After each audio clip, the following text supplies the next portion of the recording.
Assalamualaikum warahmatullahi wabarakatuh. Nama saya Feni Puspita.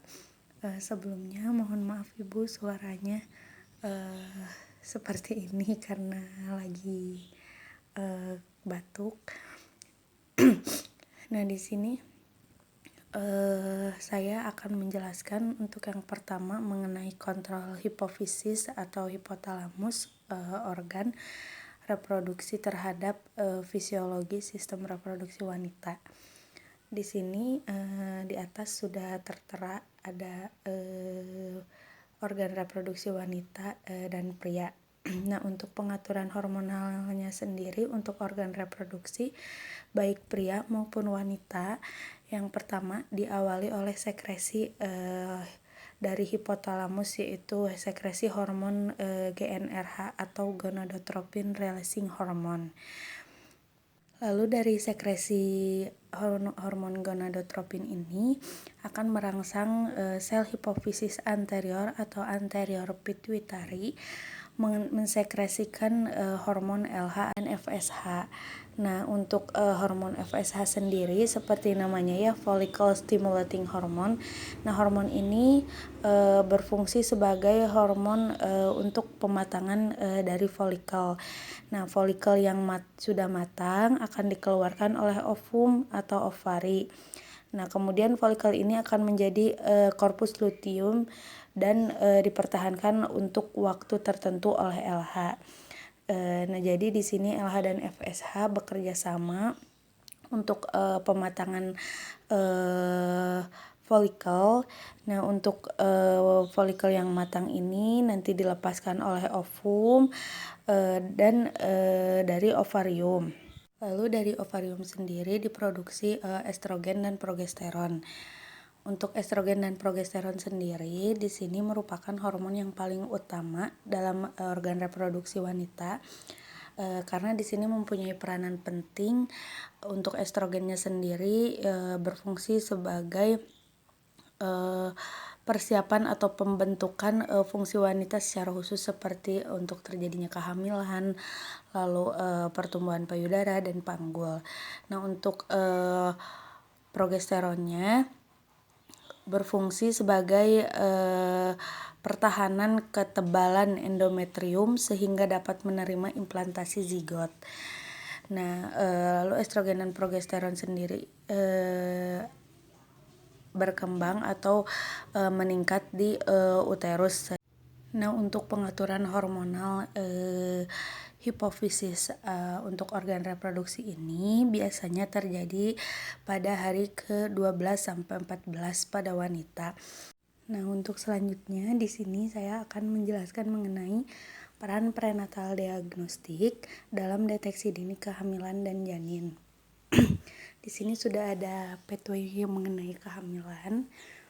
Nah, untuk deteksi dini sendiri dalam kehamilan kita harus mengenali terlebih dahulu perubahan-perubahan yang fisiologis yang terjadi pada saat kehamilan. Nah, untuk prenatal diagnostik dalam deteksi dini pertama ini dipengaruhi oleh dua faktor, yaitu dari kurangnya pengetahuan dan keletihan. Nah, untuk perubahan fisiologisnya yang termasuk normal secara fisiologis dalam kehamilan, pertama itu uterus membesar. Biasanya dari pembesaran uterus ini akan mengakibatkan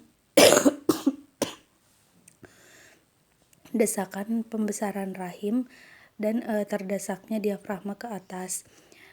Dari desakan pembesaran rahim ini akan menurunkan kapasitas kandung kemih sehingga akan terjadi inkontinensia. Nah, yang sudah menuju ke patologis itu apabila sudah ada gangguan eliminasi urin. Lalu selain dari desakan pembesaran rahim, akan terdesaknya juga bagian diafragma ke atas sehingga akan akan menjadikan bentuk dan ukuran rongga dada berubah dan akan terjadi dyspnea. Nah, menjadi patologis apabila pola nafasnya sudah tidak efektif.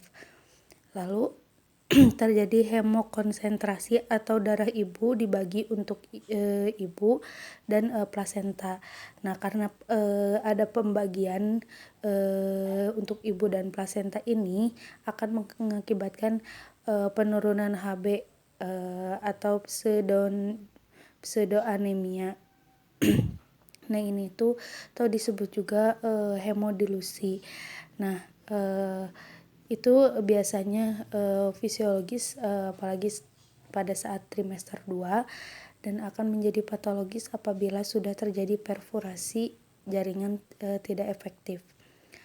Lalu kurangnya asupan kalsium dan fosfor. Nah, ini akan mengakibatkan kram otot. Biasanya terjadi pada trimester 2 dan 3. Oleh karena itu biasanya ibu diberikan vitamin atau multivitamin dan kalsium untuk mengurangi kram ototnya. Apabila sudah terjadi nyeri akut, sudah termasuk ke patologis.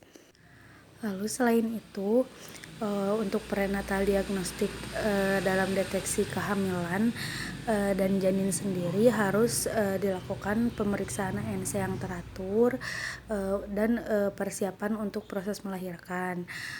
Selain itu asupan makan dan cairan yang adekuat sangat dibutuhkan untuk kesiapan peningkatan nutrisi pada saat kehamilan. Nah, selain dari pemeriksaan ANC yang teratur atau yang rutin, prenatal diagnostik juga bisa digunakan dengan metode invasive test dan non-invasive test. Invasive test itu seperti biopsi, lalu amniocentesis, atau pengambilan darah, sampel darah. Lalu untuk non-invasive testnya bisa dilakukan USG, MRI, lalu kardiotomografi dan yang lainnya. Mungkin sekian yang bisa saya jelaskan, kurang lebihnya mohon maaf. Wassalamualaikum warahmatullahi wabarakatuh.